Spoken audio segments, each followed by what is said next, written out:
Hi and welcome to Yoga with Kylie. So this practice I'm going to call Quest for the Press. It's going to give you some of the tools that I've used in order to get the press handstand. So we're going to get straight into it. You might want to do another one of my videos as a warm-up to prep yourself for this. Otherwise, you're going to tuck your toes under to start this video and then peel your pinky toe out as well. So just stretching the soles of the feet. Take the arms above the head and we're going to go straight into our fist pumps. So we start to warm up through the forearms, through the wrists and the fingers. Be hugging your biceps towards the head and really focusing on drawing your rib cage down and in. So automatically, or right from the get-go, we're finding that connection to our core. And right about now, your forearms are probably starting to burn a little bit and maybe the elbows are starting to sag. So really reach up towards the ceiling as much as you can. Keep the ribs drawing in and make sure you're still focusing on your breath. Good. For 5, 4, 3, 2, 1. Give your hands a little shake out. Make little fists and then press the backs of the fists into the floor. You can have the elbows bent and then just slowly start to straighten them. They may not get straight today. For a lot of us, there is limitation or inflexibility, shall we say, through the forearms and through the wrists because we spend a lot of time using computers and not really bending the wrists in any other direction. So just be mindful when you practice handstands that you're not kind of going too far too soon. Turn the fingertips towards your knees and just start to rock backwards and forwards. So allowing another little stretch. Good. And then give the wrists a little shake out again and come into downward facing dog. In your downward facing dog, really focusing on that handstand shape through the upper body. So squeeze the thumbs in, really press the ground away, hug the biceps towards the head, lengthen the sides of the waist, lift the sitting bones, draw the ribs in, nice full breaths. And there's a sense of lifting your armpits up and almost slightly doing upward facing dog with the center of your chest. But as you do that, keep the lower ribs drawing in. Good. Step the right foot forward in between the hands. Drop the left knee down. Reach the arms up. Catch hold of your left wrist. Try to draw the legs towards each other. A little lean over towards the right. So we start to open out through the hip flexor.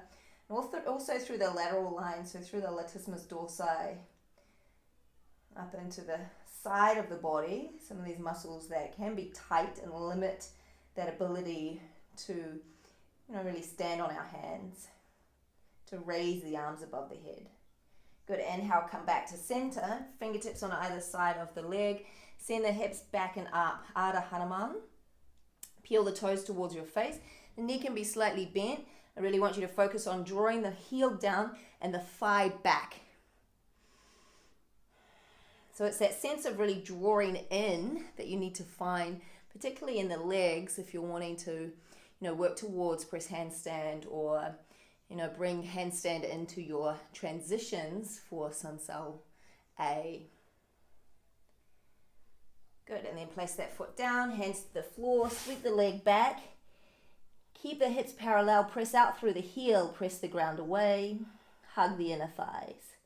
Good, lower the foot to the floor, sweep the other leg up. Step it in between the hands, drop right knee to the floor. Arms reach high, catching hold of the right wrist this time. Start to lean over towards the left. Draw the ribs in. Little squeeze to that right buttock.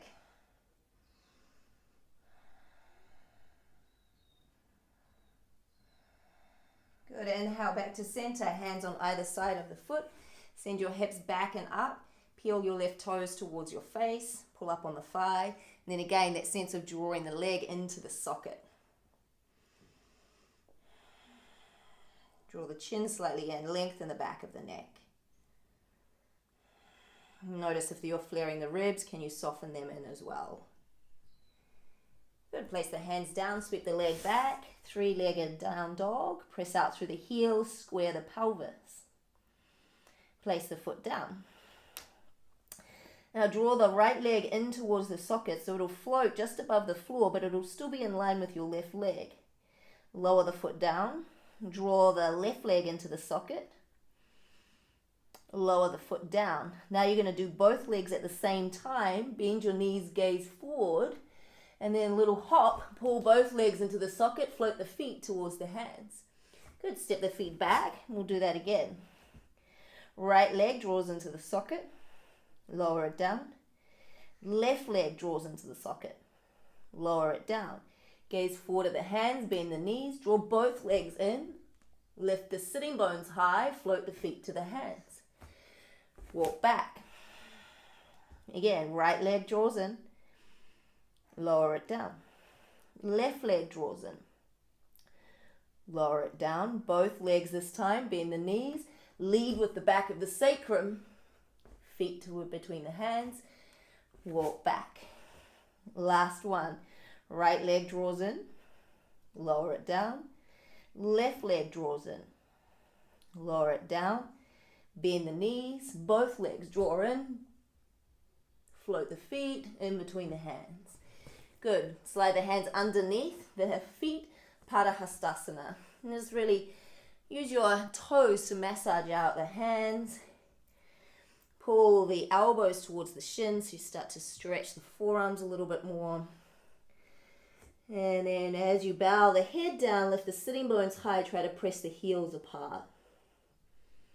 Little shake of the head. Good, release your hands, give them a little shake out. Walk your feet back to downward facing dog. Lift your heels up nice and high and ripple forward to a high plank position, creating a cobra's hood. So you're pressing the ground away, spreading the shoulder blades wide, gaze is slightly forward. Shoulders are coming forward over the wrists. Tuck your chin in and press back.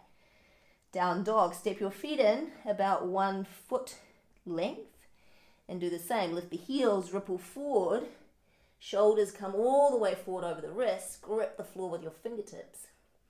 Press it back. Walk in a little bit closer. Lift your heels, ripple yourself forward. Keep that rounded upper back. Engagement through the core. Pressing back. Walk the feet in. Lift the heels, ripple it forward. Good. Slowly come back. Walk the feet in again. Lift your heels up, ripple forward. Keep lifting the sitting bones up. Maybe float the feet. Good, release. Give your arms a shake, ripple all the way up. Arms reach high. Hands down the center line. Circle the arms out and up as you inhale. And exhale, bend the knees and swan dive. Step your left foot back, lower the heel to the floor, reach the arms up, warrior one. Take a breath, reach up through the fingertips, bend the right knee a little bit more. And then exhale, hands to the floor, slide the right foot halfway back, lean forward into the fingertips. You can either stay here, just working this press position, or take a little hop, right heel towards the butt, the right thigh stays towards the chest, left leg reaches high. And then step back, downward facing dog. Left foot steps forward, warrior one, spin the right heel to the floor. Take a moment, catch your breath, sink a little bit deeper, draw the ribs in, and then exhale, hands to the floor, slide the foot halfway back, lean forward, keep pressing the ground away, and then maybe a little hop, heel to the butt, maybe 2 hops, heel to the butt. See if you can reach up through the right foot, press the ground away. And then slowly step it back, downward facing dog. We're going to do that again. We'll have the option to move through chaturanga. Step it forward, right foot to the top of the mat, reach the arms up. Exhale, hands to the floor, slide the foot halfway back, lean forward, again, little hop, find your balance. And then you want the chest to move forward as the right foot moves back. So really slowly start to send the chest forward, Bend the elbows, hug them in. Right leg reaches back, lower down, chaturanga. Inhale, up dog. Exhale, down dog. Left foot steps forward, reach the arms up. Catch the breath, take a breath in. Exhale, hands to the floor. Slide the foot back. Lean forward, little hop. Press the ground away. And then if you're transitioning through chaturanga, chest moves forward as the foot moves back. Elbows hug in. Inhale, up dog. Exhale, down dog.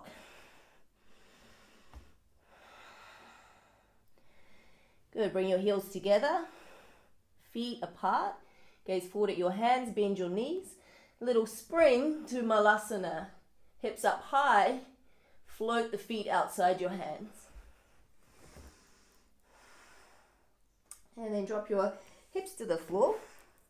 We're going to come into just one round of body rocks. So you're going to hug into the midline, keep the lower back on the floor, and try to rock from the belly. So lay yourself down, reach the legs out, flare out through the toes, hug into the center line, and then start to rock. Keep hugging the inner thighs and squeezing the butt. If you want more, you can take the arms above the head. Just make sure you don't bring tension through the jaw or that you stop breathing. Good. 3, 2, 1. Take hold of the outside edges of the feet, a little happy baby pose. I quite like to straighten one leg then the other, so just opening out through the inner thighs, the adductors.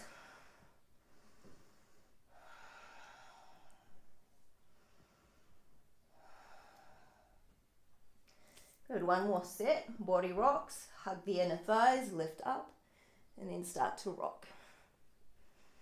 And the more you can activate your whole body in this, the easier it is. So don't allow the legs to be floppy, the feet to be floppy. 3, 2, 1. Good. Hug the knees in, just gentle rock from side to side.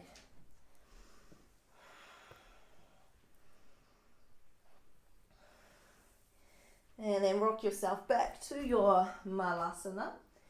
Straighten the legs. And just fold over so the legs will be slightly wider. You can even take them off your mat. Turn the toes in, heels out, pull up on the thighs. And just take a little stretch. If you want to, you can grab hold of the ankles or maybe the big toes to take it even deeper. If you're finding that you're rounding through the upper back, then stay with the fingertips out on the floor and think of keeping the long spine.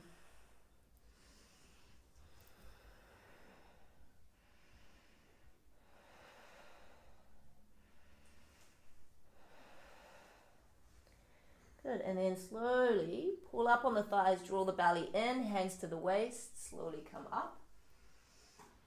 Step the feet together, and you'll need some blocks for this next bit. If you haven't got blocks, just some books, just something that you can put your feet on. So this is what I used to do just about every day after class in order to gain the strength to come into a press handstand. So you're going to take your feet onto the blocks and take your hands out onto the floor. So now that rounded shape that we were practicing with the ripple forward, you're going to find that through the upper chest and upper back area. You're going to press the ground away, come up onto your tippy toes, start to lean the body weight forward, and you're just going to play with trying to engage the low belly, seeing if you can float the feet off. So you're not going for your press at this stage. All you're trying to do is float the feet off. And believe me, it'll take some time.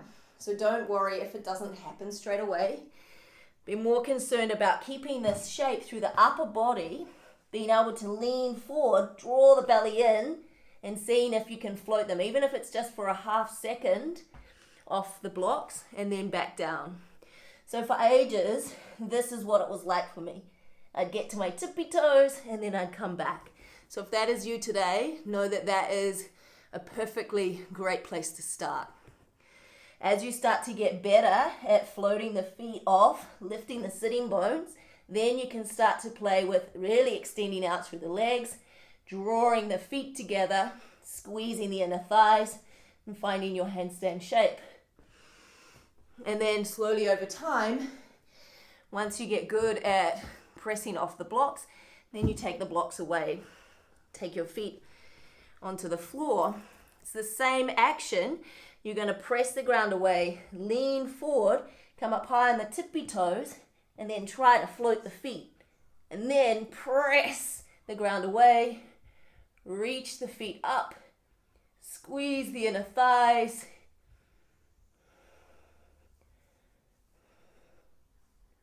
Keep connected to your core, which is mine is gone. And just know that every day is going to be different. So some days you'll get it and some days you won't. So keep practicing, keep trying again. Every day is going to be completely different. Some days are better than others. Some days you find that connection.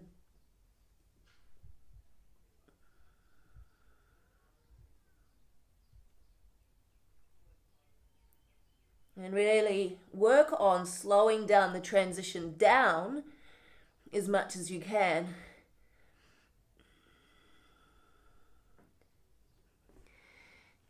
Good. And then bring your knees to the floor so you can practice those drills as often as you like, for as long as you like. It's just a kind of taster of the things that I would add into my practice to help me get good at handstanding and more confident at handstanding. Let's take that fist again, stretch out the backs of the wrists, and gently rock from side to side.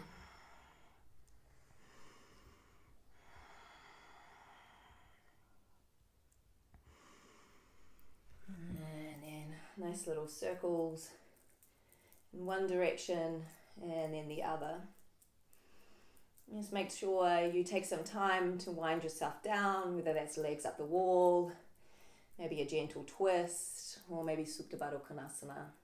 Have a great day, you guys. Namaste.